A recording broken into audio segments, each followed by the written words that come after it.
하고 함께 찬양하도록 하겠습니다. 하나님 고맙습니다. 3일 밤 예배를 인도해주셔서 감사드리며 오늘도 온 마음과 힘을 다하여 뜻을 다하여 좀 찬양하며 예배합니다. 예수님의 이름으로 기도하였습니다. 아멘.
근심하나 기뻐하며 가난하나 다른 이를 의욕해 하는 자로다.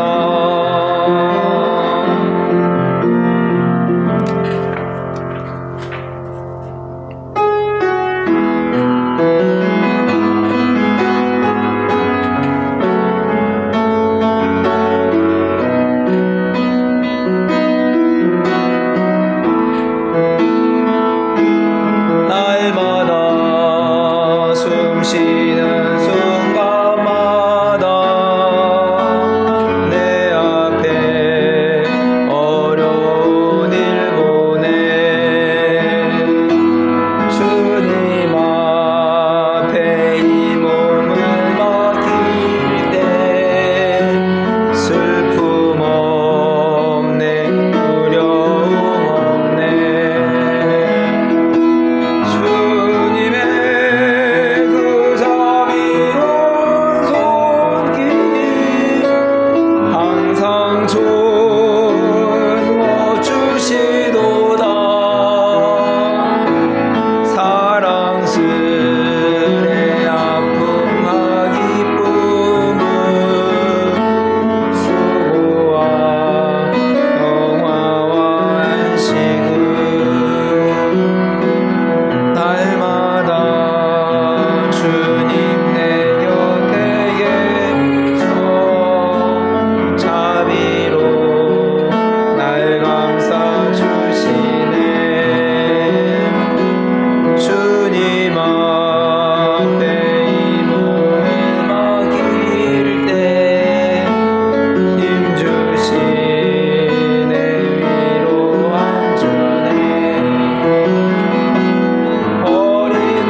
도신경으로 신앙 고백하며 수요일 예배 하나님 앞에 드리겠습니다.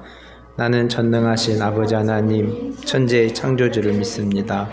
나는 그의 유일하신 아들 우리 주 예수 그리스도를 믿습니다. 그는 성녀로 잉태되어 동정녀 마리에게서 나시고 본디오 빌라도에게 고난을 받아 십자가에 못 박혀 죽으시고 장사된 지 사흘 만에 죽은 자 가운데서 다시 살아나셨으며 하늘에 오르시어 전능하신 아버지 하나님 우편에 앉아 계시다가 거기로부터 살아있는 자와 죽은 자를 심판하러 오십니다. 나는 성령을 믿으며 거룩한 공교회와 성도의 교제와 죄를 용서받는 것과 몸의 부활과 영생을 믿습니다. 아멘.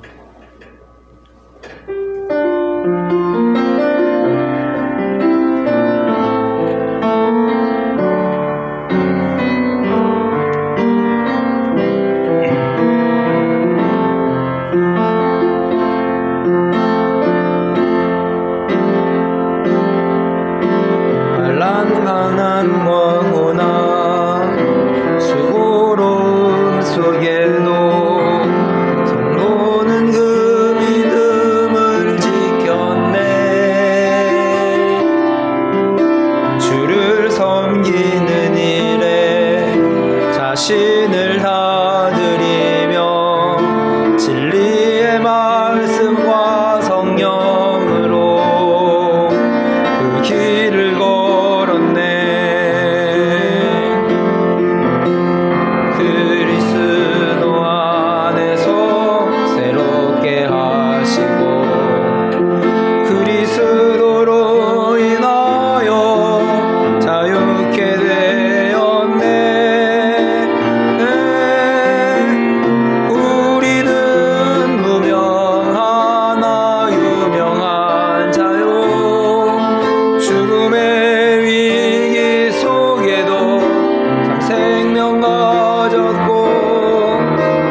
심하며 기뻐하며 하나하나 다른 일을 노력해 하는 자로다.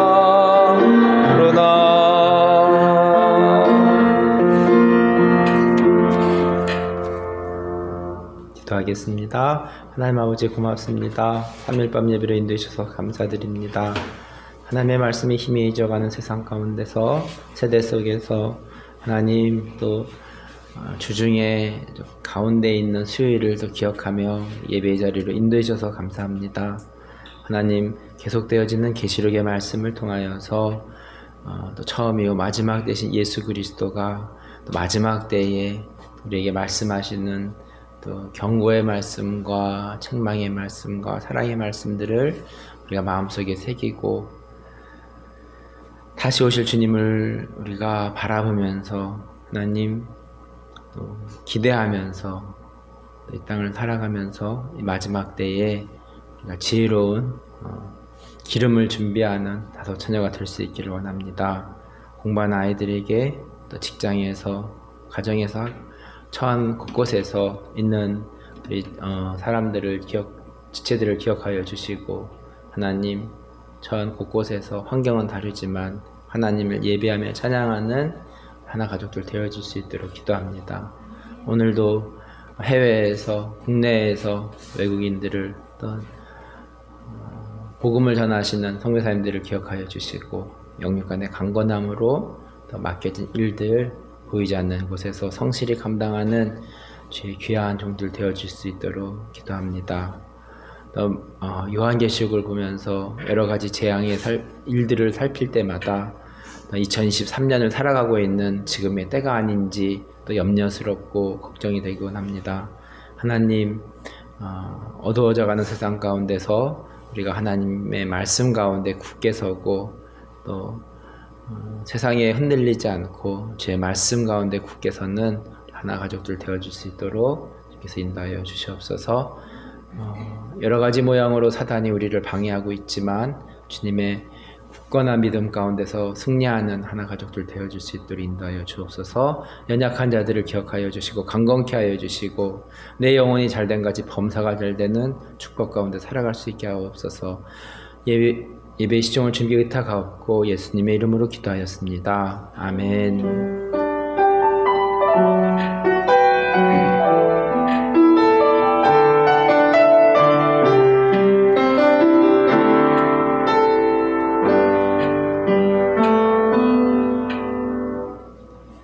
일곱 나팔이란 제목으로 말씀을 전하겠습니다. 계시록 8장 1절 말씀입니다. 오늘 이제 성경책을 펴고 계시록 8장을 펴고 또한 이제 말씀 중에 출애굽기도 갈 겁니다. 그래서 요한계시록과 출애굽기를 번갈아 가면서 말씀을 잘 이해해 주셨으면 좋겠습니다.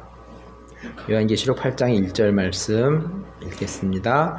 일곱 인을 떼실 때에 하늘이 반시쯤 고요하더니 일곱째 인을 떼는 상황은 일곱 나팔과 연관이 있습니다. 계시록 8장 1절과 2절 말씀입니다. 일곱째 인을 떼실 때에 하늘이 반시쯤 고요하더니 내가 보매 하나님 앞에 일곱 천사가 있어 일곱 나팔을 받았더라. 일곱째 인을 떼면서 일곱 천사가 이 일곱 나팔을 받는 환상을 보게 됩니다. 일곱째 인을 떼는 상황 안에서 일곱째 인에 조금 더 클로즈업 되어 가지고 일곱째 인을 일곱의 나팔 소리로 묘사하고 있습니다. 계시록 8장 3절에서 5절까지의 말씀입니다. 또 다른 천사가 와서 제단 곁에 서서 금향료를 가지고 많은 향을 받았으니 이는 모든 성도의 기도와 합하여 보좌 금제단에 드리고자 함이라. 향연이 성도의 기도와 함께 천사의 손으로부터 하나님 앞으로 올라가는지라. 천사가 향로를 가지고 제단에 불을 담아다가 땅에 쏟음에 우레와 음성과 번개와 지진이 나더라. 성도의 기도가 반복적으로 등장하고 있습니다. 성도의 기도가 향연이 되어 하나님 앞에 상달되고 있습니다. 성도란 뜻을 풀어보면 거룩한 사람이란 뜻입니다. 헬라어로도 하기오스라는 거룩의 뜻을 가지고 있습니다. 성도의 기도라는 것은 아무나 하나님께 올려드리는 기도가 아님을 생각해 봅니다. 복음서에서도 주님은 중언본 기도하지 말 것을 기도하고 있습니다. 말씀하고 있습니다. 우리의 기도는 무엇입니까? 우리의 기도가 땅에 떨어지지 않고 하나님께 상달되는 거룩한 기도가 되기를 원합니다. 구약에서 제사를 드릴 때 흠없는 짐승을 하나님께 드림과 같이 우리 기도도 하나님께 올려질 때 정직하고 흠없는 욕심 없는 그런 깨끗하고 성결한 기도가 올려지기를 원합니다. 지난 주일에 다섯째 인을 뗄 때에는 믿음으로 산 순교자의 삶을 보았다면 이제 일곱째 인을 떼실 때에 거룩한 기도, 진실한 기도가 올려지고 있음을 볼 수 있습니다. 계시록 8장 6절 말씀입니다. 일곱 나팔을 가진 일곱 천사가 나팔 불기를 준비하더라. 기억해야 될 것은 일곱째 인을 떼는 상황 안에서 일곱 나팔이 순서적으로 불기를 한다는 것을, 부러진다는 것을 기억하십시오. 7절입니다. 첫째 천사가 나팔을 부니 피 섞인 우박과 불이 나와서 땅에 쏟음에 땅의 3분의 1을 타버리고 수목의 3분의 1도 타버리고 각종 푸른 풀도 타버렸더라. 말세가 되면 수목이 이제 타버려서 벌거숭이 산이 된다는 거 생각해 볼 수 있습니다. 올 봄에도 이게 건조한 날씨여서 그런지 많은 곳에서 산불이 많이 난 기억이 있습니다.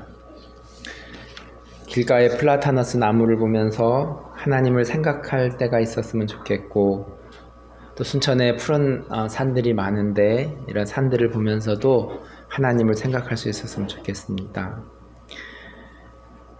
우리가 주일날에도 살펴보았는데 넷째 인을 뗄 때에 땅의 4분의 1이 검과 흉년과 사망과 땅의 짐승으로서 죽임을 당하였다고 했는데,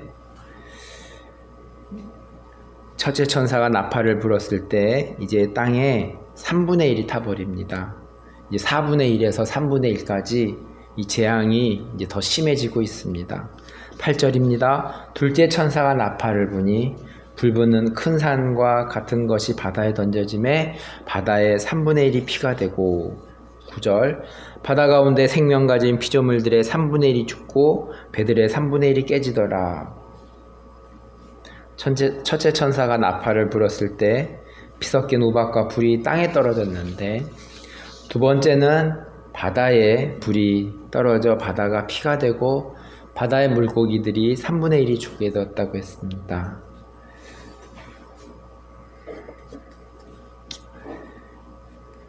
인간의 죄로 인해서 산림이 불에 타고 바다가 피로 변하게 되는 것 같습니다.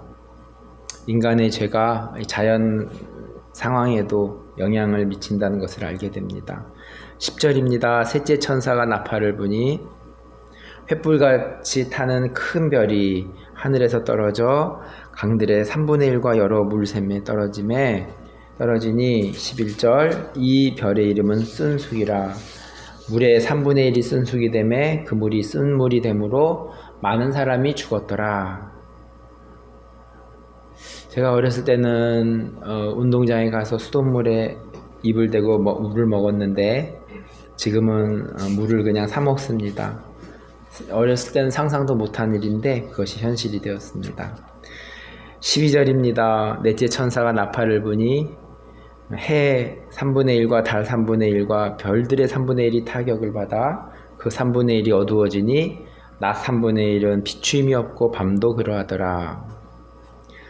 7 나팔의 재앙은 우리가 첫 번째부터 네 번째 나팔 부는 상황들을 살펴보았는데, 이것은 출애굽기에 또 열 재앙 가운데 있는 것들이 연상이 됩니다.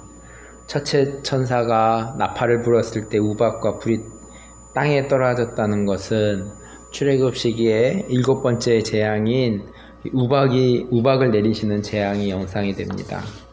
출애굽기 9장 19절 말씀입니다.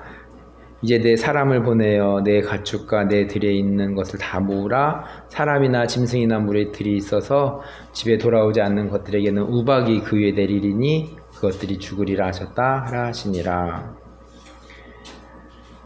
출애굽기를 읽어보면 우박에 죽은 사람이 누구인지 알 수 있습니다. 출애굽기 9장 20절에서 21절입니다. 바로의 신하 중에 여호와의 말씀을 두려워한 자들은 그 종들과 가축을 집으로 피하여 들였으나 여호와의 말씀을 마음에 두지 아니하는 사람은 그 종들과 가축을 들에 그대로 두었더라. 출애굽기 9장 24절입니다. 우박이 내림과 불덩이가 우박에 섞여 내림이 심히 맹렬하니 나라가 생긴 그때로부터 애굽 온 땅에는 그와 같은 일이 없었더라. 이 출애굽 당시에 7번째 재앙은 첫 번째 나팔 재앙과 연관이 깊습니다. 둘째 나팔 재앙은 불이 바다에 떨어져 바다가 피로 변하는 재앙이었습니다.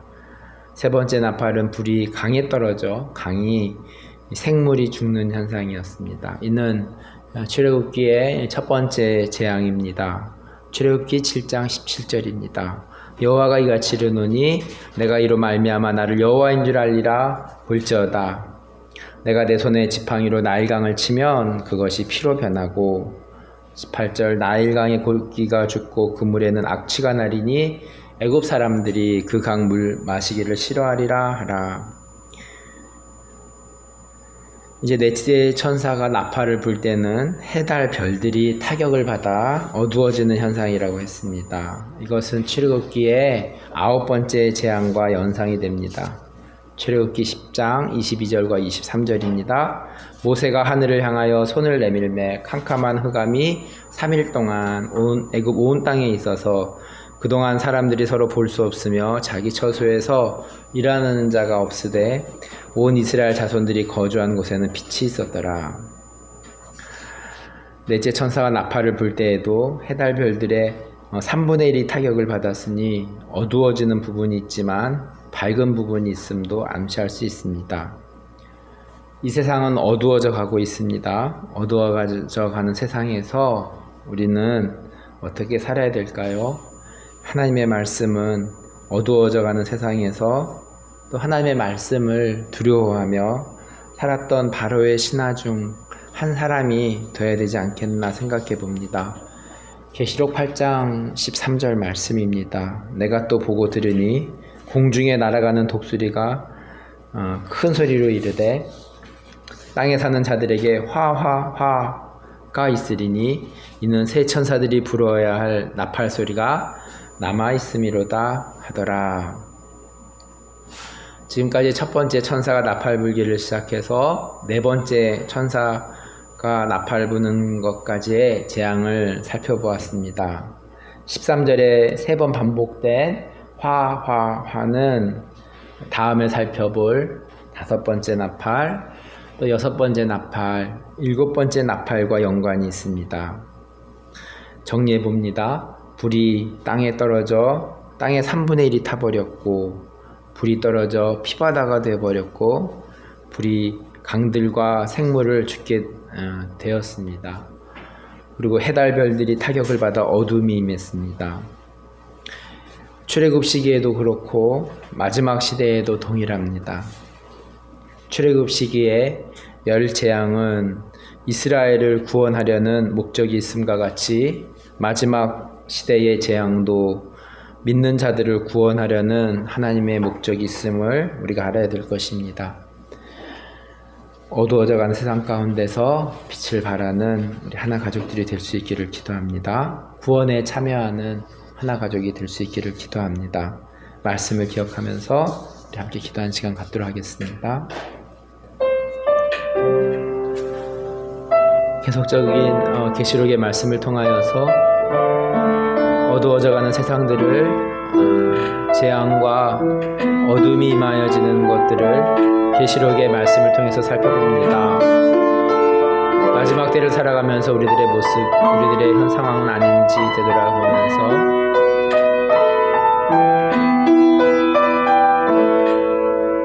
우리가 소원과 구원과 소망은 여호와의 말씀에 있는 줄 알고 우리가 여호와의 말씀에 굳게 붙잡고 창념하며 살아갈 수 있도록 주께서 은혜를 허락하여 주시고 인도하여 주시옵소서. 오늘도 여러 가지 모양으로 사단이 방해하고 있지만 예수 그리스도의 이름으로 승리하며 나아가는 하나님의 되어질 수 있도록 기억하며 역사하며 인도하여 주시옵소서. 예수님의 이름으로 기도합니다.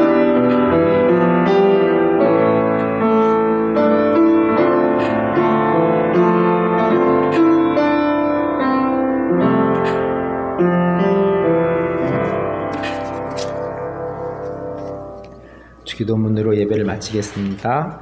하늘에 계신 우리 아버지, 아버지의 이름을 거룩하게 하시며 아버지의 나라가 오게 하시며 아버지의 뜻이 하늘에서와 같이 땅에서도 이루어지게 하소서. 오늘 우리에게 일용할 양식을 주시고 우리가 우리에게 잘못한 사람을 용서하여 준 것 같이 우리 죄를 용서하여 주시고 시험에 빠지지 않게 하시고 악에서 구하소서. 나라와 권능과 영광이 영원히 아버지의 것입니다. 아멘.